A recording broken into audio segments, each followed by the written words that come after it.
नमस्कार, मी दिनेश खानजी. आपण बघताय न्यूज डंका.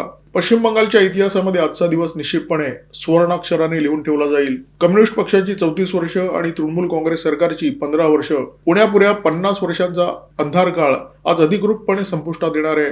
एका नव्या पर्वाची सुरुवात होणार आहे. देशाच्या इतिहासामध्ये 7वं सोनेरी पान लिहिलं जात आहे. गेली अनेक वर्ष पश्चिम बंगालच्या जनतेचा बुलंद आवाज बनलेले शुभेंदू अधिकारी यांनी आज मुख्यमंत्री पदाची शपथ घेतली. शुभेंदू आसामचे मुख्यमंत्री हिमंता बिस्वा शर्मा यांची बंगाली आवृत्ती ठरण्याची शक्यता आहे. सबका साथ सबका विकास या घोषणेचा त्यांनी पश्चिम बंगालपुरता तरी कडेलोट केलेला आहे. एका नव्या घोषणेचा उद्घोष केलेला आहे, जो हमारे साथ हम उनके साथ.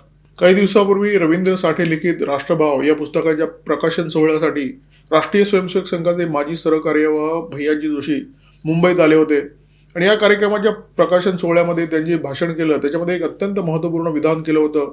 भैयाजी त्यांच्या भाषणात असं म्हणाले की देशाच्या इतिहासाचं 7वं सोनेरी पान लिहिलं जात आहे.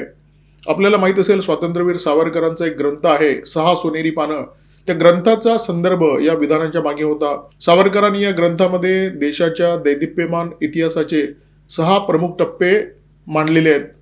यंदाचं वर्ष हे राष्ट्रीय स्वयंसेवक संघाच्या शताब्दीचं वर्ष आहे. देशभरामध्ये हे वर्ष संघाचे स्वयंसेवक ठिकठिकाणी साजरे करतायत आणि याच वर्षी पश्चिम बंगालमध्ये अराजकाचं एक पर्व संपुष्टात आलं. मुस्लिम तुष्टीकरणाचा एक अभेद्य किल्ला ढासळला. देशाच्या दृष्टीने अत्यंत शुभ असा संकेत आहे. शुभेंदू अधिकारी यांनी एका जाहीर कार्यक्रमामध्ये मुख्यमंत्री पदाची शपथ घेतली. या सोहळ्याला पंतप्रधान नरेंद्र मोदी, केंद्रीय गृहमंत्री अमित शहा, भाजप शासित राज्यांचे मुख्यमंत्री, घटक दलांचे मुख्यमंत्री, केंद्रीय मंत्री, घटक दलांचे नेते उपस्थित होते. शपथ घेतल्यानंतर शुभेंदू अधिकारी पंतप्रधान नरेंद्र मोदी यांच्यासह सर्व नेत्यांना भेटले. जेव्हा ते उत्तर प्रदेशचे मुख्यमंत्री योगी आदित्यनाथ यांच्या समोर आले, तेव्हा योगींनी शुभेंदू यांच्या गळामध्ये त्यांच्या गळात असलेला भगवा गमछा घातला आणि त्यावेळी उपस्थित जो जनसमुदाय होता त्यांनी टाळ्यांचा एक जबरदस्त कडकडाट केला. शुभेंदू अधिकारी आणि योगी आदित्यनाथ हे एक जबरदस्त समीकरण आहे. निवडणूक प्रचाराची रणधुमाळी जेव्हा सुरू होती, तेव्हा कांथी दक्षिण या मतदारसंघामध्ये उत्तर प्रदेशचे मुख्यमंत्री योगी आदित्यनाथ यांची सभा आयोजित करण्यात आली होती. या सभेच्या दरम्यान शुभेंदू अधिकारी यांनी योगी आदित्यनाथ यांच्या पायावर मस्तक ठेवलं आणि त्यांचा आशीर्वाद घेतला. सगळेजण चक्रावले की हा काय प्रकार आहे. आणि योगी आदित्यनाथ हे भाजप नेते आहेत, शुभेंदू अधिकारी हे सुद्धा भाजप नेते आहेत. त्यामुळे एका भाजप नेत्याने दुसऱ्या भाजप नेत्यांच्या पायावर डोकं ठेवायचं आणि आशीर्वाद घ्यायचा. लोकांना कळेना, लोक अचंबित झाले. जेव्हा पत्रकारांनी शुभेंदू अधिकारी यांना याबाबत विचारलं, तेव्हा ते असं म्हणाले की योगी आदित्यनाथ हे फक्त उत्तर प्रदेशचे मुख्यमंत्री नाही आहेत, ते फक्त भाजप नेते नाही आहेत, ते गोरखपूर पीठाचे महंत आहेत, हिंदूंचे नेते आहेत आणि म्हणून मी त्यांना एक सनातनी म्हणून नमस्कार केला, त्यांच्यासमोर नतमस्तक झालो. योगी आदित्यनाथ आणि शुभेंदू अधिकारी यांच्यामध्ये असं अद्भुत नातं आहे. तरी सुद्धा आम्ही म्हणतो की शुभेंदू अधिकारी हे आसामचे मुख्यमंत्री हिमंता बिस्वा शर्मा यांची बंगाली आवृत्ती आहेत. कारण या दोन्ही नेत्यांमध्ये अनेक साम्यस्थळं आहेत. या दोन्ही नेत्यांचं मूळ काँग्रेसमध्ये आहे. काँग्रेसची घराणेशाही, काँग्रेसचं तुष्टीकरण, काँग्रेसचं नेतृत्व म्हणजे राहुल गांधी यांचा अहंकार आणि त्यांचा निर्बुद्धपणा याला कंटाळून हे दोन्ही नेते पक्षातून बाहेर पडले होते. शुभेंदू अधिकारी यांच्यासाठी आणखी एक कारण होतं. ते कारण म्हणजे ममता बॅनर्जी यांचे भाचे अभिषेक बॅनर्जी यांची पक्षातली लुडबुड आणि त्यांचा पक्षातला वर्चस्मा.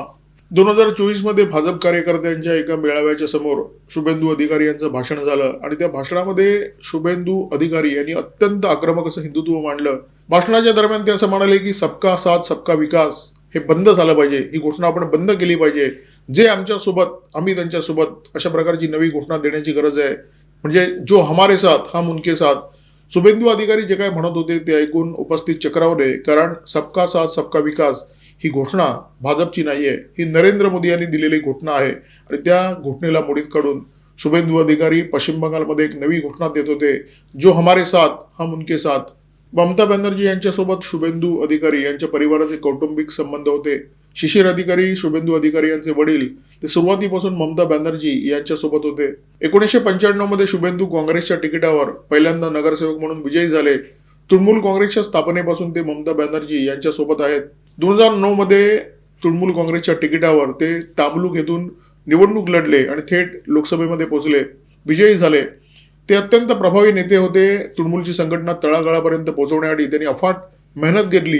2011 मध्ये जेव्हा तृणमूलचं पहिल्यांदा पश्चिम बंगालमध्ये सरकार आलं, तेव्हा ते ममता बॅनर्जी यांचे अत्यंत निकटवर्ती आणि विश्वासू नेते बनले. 2016 मध्ये त्यांच्याकडे सिंचन आणि परिवहन अशी दोन महत्वाची खाती होती. ते तृणमूलचे अत्यंत प्रभावी नेते होते. परंतु या दरम्यान तृणमूल काँग्रेसमध्ये एंट्री झाली होती ममता बॅनर्जी यांचे भाचे अभिषेक बॅनर्जी यांची. त्यांची पक्षामध्ये प्रचंड लुडबुड सुरू झाली होती आणि जुन्या जाणत्या नेत्यांना बाजूला करून आपली टीम तृणमूलमध्ये प्रस्थापित करण्याचे ते प्रयत्न करत होते. अभिषेक बॅनर्जी यांच्या लुडबुडीला शुभेंदू वैतागले होते, हे सत्य आहे. परंतु त्यापेक्षा ते जास्त वैतागले होते तृणमूल काँग्रेसच्या मुस्लिम तुष्टीकरणाच्या धोरणाला. जेव्हा ते पक्षातून बाहेर पडले, 2020 मध्ये भाजपमध्ये सामील झाले, त्याच्यानंतर त्यांनी ममता बॅनर्जी यांच्या तुष्टीकरणाच्या भूमिकेवर घणाघाती टीका केली. ममता बॅनर्जी हिंदू विरोधी आहेत, ममता बॅनर्जी नकली हिंदू आहेत, ममता बॅनर्जी यांच्या कार्यकाळामध्ये मुर्शिदाबादमधून हिंदूंना पळ काढावा लागला, अशा प्रकारची उघड टीका त्यांनी ममता बॅनर्जी यांच्यावर केली. ममता बॅनर्जी यांच्या सत्ताकाळामध्ये जेव्हा जेव्हा हिंदू सणावारांना लक्ष करण्यात आलं, जेव्हा रामनवमीच्या यात्रेवर किंवा दुर्गाष्टमीच्या पूजेवर मुस्लिम गुंडांनी हल्ले चढवले, तेव्हा हिंदूंच्या बाजूने शुभेंदू अधिकारी अत्यंत ठामपणे उभे राहिले. हिंदूंसाठी त्यांनी संघर्ष केला. 2021च्या विधानसभा निवडणुकीमध्ये शुभेंदू अधिकारी ममता बॅनर्जी यांच्या विरोधात नंदीग्राममधून निवडणुकीच्या मैदानात उतरले होते आणि या निवडणुकीमध्ये त्यांनी ममता बॅनर्जी यांना धूळ चारली होती. 2026च्या निवडणुकीमध्ये शुभेंदू अधिकारी यांनी याची पुनरावृत्ती केली. ममता बॅनर्जी यांनी नंदीग्राममधून पळ काढून भवानीपूरमध्ये उमेदवारी अर्ज भरला. त्याच्या पाठोपाठ शुभेंदू अधिकारी सुद्धा तिथे धडकले.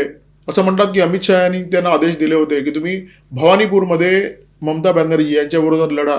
त्यामुळे शुभेंदू अधिकारी यावेळी भवानीपूर आणि नंदीग्राम या दोन्ही मतदारसंघातून निवडणूक लढले आणि पुन्हा एकदा त्यांनी आपल्या पराक्रमाची पुनरावृत्ती केली. त्यांनी पुन्हा एकदा ममता बॅनर्जी यांना धूळ चारली आणि या निवडणुकीमध्ये त्यांची घोषणा होती हिंदू हिंदू भाई भाई.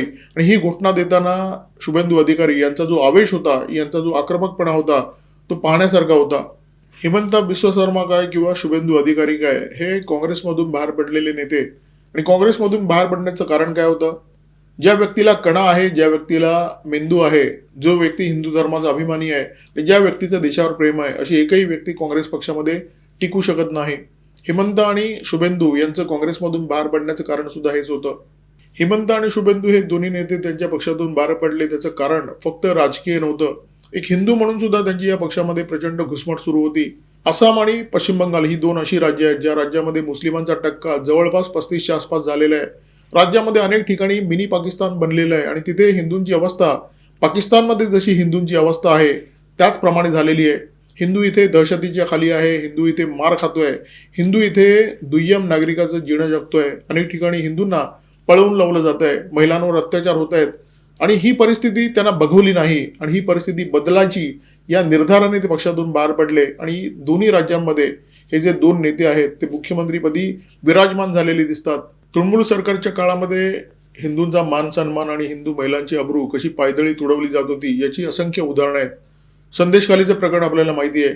तृणमूल काँग्रेसचा माफिया शहाजहान शेख याची तिथे हुकूमत होती आणि तो तिथल्या हिंदू महिलांना उघड उघड सांगायचा, जर तुम्हाला तुमच्या कपाळावरचं कुंकू आणि तुमच्या मुलांना जिवंत ठेवायचं असेल तर माझ्यासोबत शय्यासोबत करावे लागेल, माझ्यासमोर विवस्त्र व्हावं लागेल. तिथल्या आदिवासी महिलांना, तिथल्या हिंदू महिलांना अशा प्रकारे छळलं जायचं आणि याच्या विरोधात ममता बॅनर्जी मूग गिळून बसलेल्या असायच्या.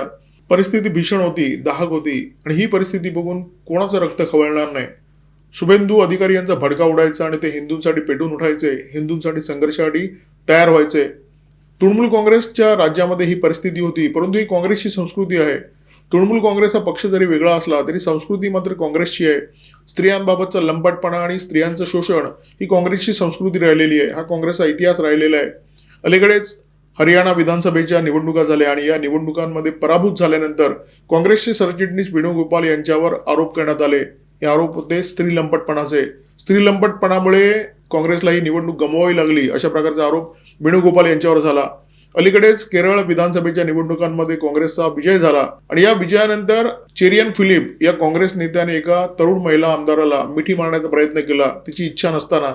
अर्थात तिने टाळलं ही गोष्ट वेगळी, परंतु याने प्रयत्न केला होता ही बाब मात्र सत्य आहे. आणि हा वासनेचा नंगा नाच कॅमेऱ्याच्या समोर चालला होता. म्हणजे तुम्ही कल्पना करा, हे लोक एकटे असतील, एकांतात असतील तेव्हा काय करत असतील.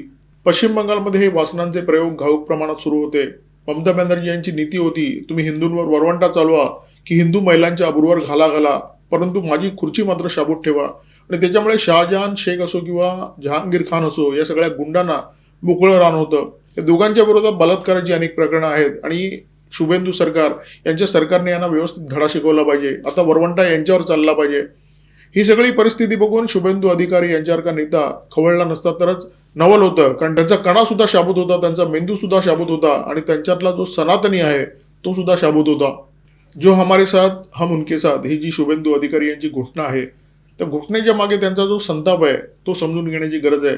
मुस्लिमांचं एकूणच राजकारण बघितलं किंवा राजकारणाकडे बघण्याचा त्यांचा दृष्टिकोन बघितला तर तुमच्या लक्षात येईल मुस्लिम मतदारांना, म्हणजे बहुसंख्य मुस्लिम मतदारांना मी म्हणतोय, थोडे काही बरे पण असतील, बहुसंख्य जे मुस्लिम मतदार असतात त्यांना ना विकासाशी घेणं देणं असतं, ना त्यांना जनहित योजनांशी, सरकार लोकांच्या भल्यासाठी काय करताय, किती रस्ते निर्माण करताय, पूल निर्माण करताय, हॉस्पिटल निर्माण करताय, याच्याशी यांना काही घेणं देणं नसतं. राज्य सरकारने केलेला विकास, राज्य सरकारने केलेली कामं, जनहिताच्या योजना, कल्याणकारी योजना, पायाभूत सुविधांचा विकास, याच्यामुळे जर मुस्लिम मतदार प्रभावित होत नसेल, ज्या पक्षाने ही कामं केली त्याला मतदान करत नसेल, तर मुस्लिम मतदार कशामुळे प्रभावित होतो, त्याला कोणत्या प्रकारची कामं अपेक्षित असतात, त्याला राज्य सरकारकडून नेमकं काय अपेक्षित असतं, काय केल्यामुळे मुस्लिम मतदार नेमका खुश होतो, याचं उत्तर अत्यंत स्पष्ट आहे. पश्चिम बंगालमध्ये ते आपण पाहिलेलं आहे. जर हिंदू सणावारांमध्ये उपद्रव निर्माण करण्याचं स्वातंत्र्य तुम्ही मुस्लिमांना दिलं, लव जिहाद करण्याचं स्वातंत्र्य दिलं, लँड जिहाद करण्याचं स्वातंत्र्य दिलं, आरजी कार सारखी प्रकरणं किंवा संदेशखाली सारखी प्रकरणं करण्याची मुभा त्यांना जर मिळाली तर मुस्लिम मतदार खुश असतो, तो राज्य सरकारवर प्रसन्न असतो आणि मग तो निवडणुकीच्या काळामध्ये ज्या सरकारने हे काम केलं त्याच्या पारड्यामध्ये भरभरून मतदान करायला सुद्धा तयार असतो. शुभेंदू अधिकारी यांचं रक्त नेमकं याचमुळे खवळत होतं. ते हिंदूंसाठी संघर्ष करत होते, लढत होते मुस्लिम तुष्टीकरणाच्या विरोधामध्ये, लढत होते मुस्लिमांच्या मानसिकतेच्या विरोधामध्ये आणि त्याच्यामुळे शुभेंदू अधिकारी मीडियाच्या समोर बोलताना अत्यंत स्पष्ट शब्दात म्हणाले की मला मुस्लिमांनी मतदान केलेलं नाहीये, मला हिंदूंनी मतदान केलेलं आहे, त्यामुळे मी हिंदूंसाठीच काम करेन.